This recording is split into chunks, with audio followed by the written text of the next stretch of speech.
Like I said earlier, now the governor and some of the leading Democrats in the Michigan House and Senate want it done right now. They've been known to forgo committees on recent bills. They've also been known to not let Republicans even speak or debate on the House floor. This new Democrat majority has already shown that they can literally just shove bills through in an expedited fashion. Hey guys, how's it going? So I literally just left the dentist about an hour ago with a root canal, so if my speech is a little bit off, I'm sorry, but this literally can't wait, so I need to do this video right now. First of all, last night there was a very tragic event that happened at Michigan State University in my home state of Michigan. Tragic event, and I'm praying for all of those who were involved, praying for the recovery of those who are injured, for those who are lost, and their families. A very tragic event, and my heart goes out to everybody involved. Now, unfortunately, the Democrats, they never let a tragedy go to waste, right? And they're doing what they always do, and they're politicizing this. And they're trying to go after your natural right to keep and bear arms in the state of Michigan. Now, the governor of Michigan and the newly held majority of the Democrats in the Michigan House and Senate have been calling for gun control. It's been on their agenda, and they've talked about some of the things they're going to do and that they want to do, and that would just be a start. Well, now with this tragic event in East Lansing, they're calling for it right now. Yesterday, they're turning it up to 11, and now literally the threat for gun control in Michigan is imminent, and it's going to pass unless every 2A supporter in this Great Lakes state gets involved right now. So please share this video, and I'm going to give you guys some resources on who to contact. We need to get involved. I'm literally going to Lansing tomorrow to talk to as many Michigan House representatives as possible. I'm going to be there. I need you guys to do what you can. I'm going to leave links down there in the description to contact your state rep, your state senator, and let them know, no gun control. You must abide by your oath to protect and defend the Michigan and United States Constitution.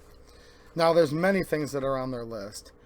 And this is crazy. This is like so ironic. I literally was doing a 1-hour live stream last night. Check the pinned comment, and I'll leave a link to that if you have time to watch or listen to something in a little bit longer format.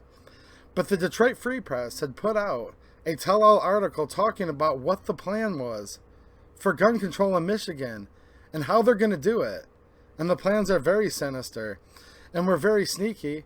And I decided I wanted to go live and talk about this article and talk about the plan for mainly Democrats, hopefully not all, to try to take away your natural, God-given right to keep and bear arms in the state of Michigan. And while I was live, my chat started blowing up saying, there's something going on at Michigan State.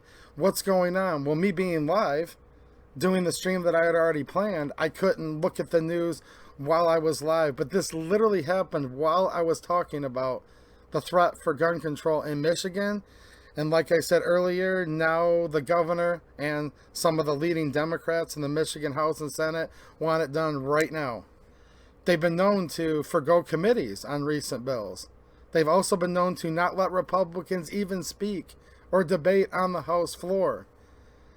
This new Democrat majority has already shown that they can literally just shove bills through in an expedited fashion, and quite frankly, in a questionably whether it's legal or not fashion, just shoving stuff right through without letting the minority Republicans even speak. So, like, when I say this could happen soon, it could happen way sooner than you could even possibly imagine.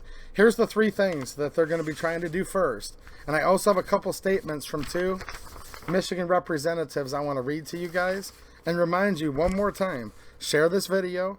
I'm going to keep you guys up to date. I'm literally going to be boots on the ground at the Capitol building and the House office building tomorrow. So stay tuned to this channel for updates, and you need to contact those reps and senators tonight, tomorrow, constantly, and tell all your friends and family. This is very, very tragic, and they're using this tragedy to try to strip away your God-given rights that are protected by the Michigan and the United States Constitution. And I would note one more thing. A prohibited person went into a gun-free zone. And this just proves what I've always said. Gun-free zones are criminal empowerment zones.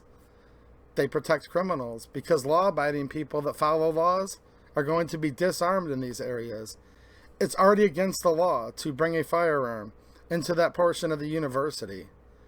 Obviously, the criminal did not follow the signs on the doors and follow the law because criminals don't follow laws. And gun control empowers criminals and only affects the law-abiding. It only affects you. I would also note that murder is already illegal, obviously. And mental health is a very, very serious issue in this country, in the state of Michigan. And I encourage all the people in the legislature to help work with communities on the local level to strengthen community health and make America and Michigan a safer place. But gun control laws have never made people more safe. In fact, it's statistically proven it makes people less safe. Look at New York. Look at California and the type of gun control laws they have. And look at their rates of violent crime. Gun control will make Michigan less safe, and it will only affect the law-abiding. They're going to look to shove through what they call universal background checks. Yes, we already have background checks when you buy from an FFL licensed dealer, but what this really does is it prohibits you loaning or transferring a shotgun to your dad to go hunting. To loan a firearm to your family, your friend, your neighbor, who might be in imminent threat of danger and needs something for self-defense. But it would stop you from simply loaning a trusted loved one or family member a gun. Or even in some cases, letting them hold the gun and shoot with you when you're walking through the woods trying to stir up pheasant or at the shooting range. Again, this is only going to affect the law-abiding because criminals literally don't follow laws. That's the definition of that. And you need to remind all of your people in the Michigan State House and Senate of that. Democrats and Republicans alike. Also, this so-called safe storage, telling you how you will have to store your firearm. Again, this protects the criminal. Because when the criminal comes into your home in the middle of the night, they're going to be armed and their firearm will be at the ready. And the governor of Michigan and many of the Michigan Democrats want to protect that criminal from you when that criminal is in your home or other places trying to take your life or do great bodily harm or just horrific things that I don't even want to talk about that some people do when they break into your home in the middle of the night. When seconds matter, police are only minutes away, and you know that you are your own first responder and that you're liable for your own safety, but it could take you minutes or longer, too long, to get into said safe, lockbox, whatever, while the criminal's having their will with you and your family. Safe storage laws make the criminal safer and makes the law-abiding good people like you less safe. Also, what they're going to call extreme risk protection orders. Let's cut to the chase. These are red flag laws. They call it take the guns first, then due process, which is no due process at all. Not only does this violate the Second Amendment, obviously, but almost the whole Bill of Rights, and literally turns upside down what it means to be an American. An ex parte hearing where you're accused by your accuser and you don't even know that. Cops potentially come into your house to take your guns, but you don't know they're coming. Puts not only the citizen and homeowner in peril, but also the local police, putting them into a potentially bad situation that I would hope no police officer would want to be involved in. Makes things dangerous all the way around for both your local law enforcement as well as you. Red flag laws are probably the worst thing. Remind your Republicans and Democrats, whoever your rep and senator are, not to look at red flag laws as any sort of compromise. They're actually probably the worst form of gun control that there is. I'm going to read these two statements, and again, stay tuned. I'll be talking about this more when there's House bills. I'm going to even I'll give you the numbers. Senate bills, I'll give you the numbers so you'll know exactly what's going on. I'm going to try to reach out to a few Democrats who might not be so anti-gun and see if there's a couple Democrats, because the Democrats only have a very, very slim majority. I'm hoping all the Republicans will stand firm against gun control and we can just convince one or two Democrats that might be on the line. And before you guys say it's not possible, I'm going to tell you a real quick story here. I currently live in Michigan's 28th district, and my representative is Jamie Thompson. She's a Republican. Before that, he's now my current state senator. Joe Bellino was a Republican. But before that, there was a Democrat named Bill Lavoie. I don't agree with Bill on everything. I don't agree with him on most things, quite frankly. But actually his voting record on gun rights and against gun control was up there with some of the best Republicans. Now, he's no longer in the Michigan House of Representatives. However, it has been possible before and may still be possible now that there's a Democrat that might break away from their caucus and actually protect and defend and support the Constitution, which protects our natural right to keep and bear arms. So don't get too black-pilled. There's some hope, but we have to fight like crazy because the threat's imminent. I'm going to read these two statements real quick, and I'll include pictures of these at the end if you guys want to pause and read those. Check that pinned comment, and I will leave you guys a link to that live stream where I'm talking long form as this tragic event was happening about what their plan is, because you need to know their plan before we can defeat it and win. Also, check out my locals community, which is a censorship-free site where I can do lots of extra content that I don't do on YouTube.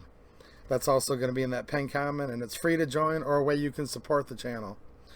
This is from Representative Jamie Thompson in Michigan's 28th District, and she is my state rep.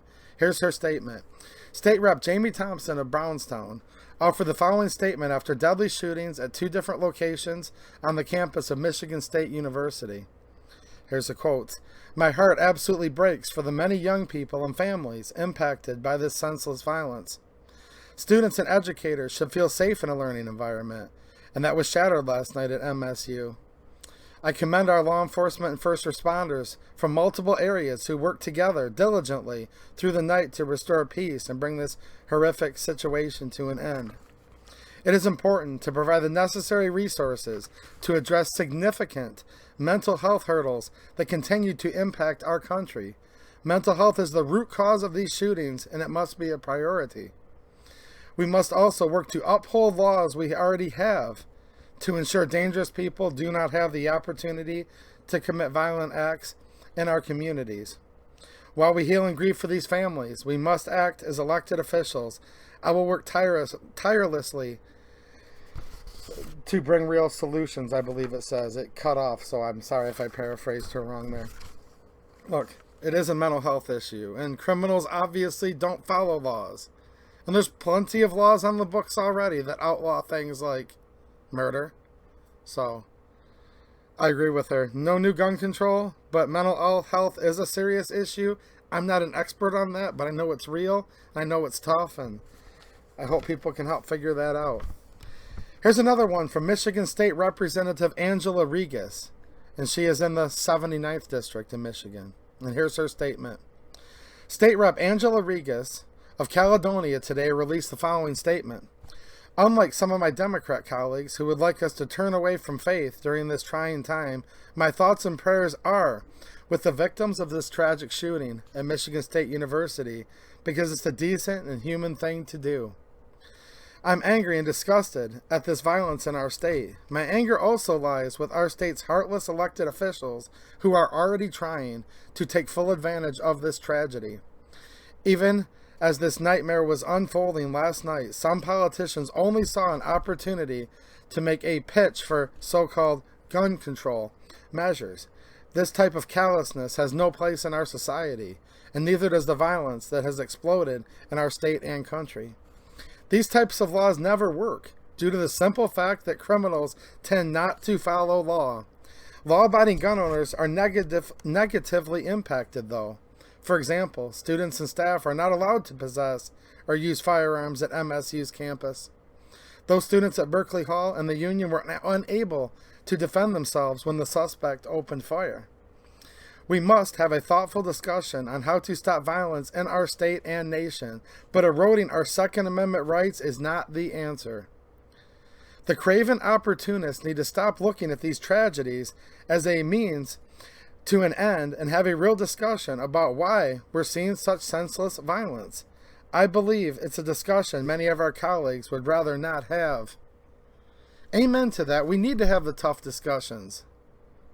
And I urge all of you to demand that your representatives have the tough discussions about how to get rid of some of the inherent violence that's plaguing us, which has nothing to do with gun control at all, because as Representative Regis says, her and I clearly think a lot alike here. For those of you that have been following this channel a long time, criminals, they don't follow laws.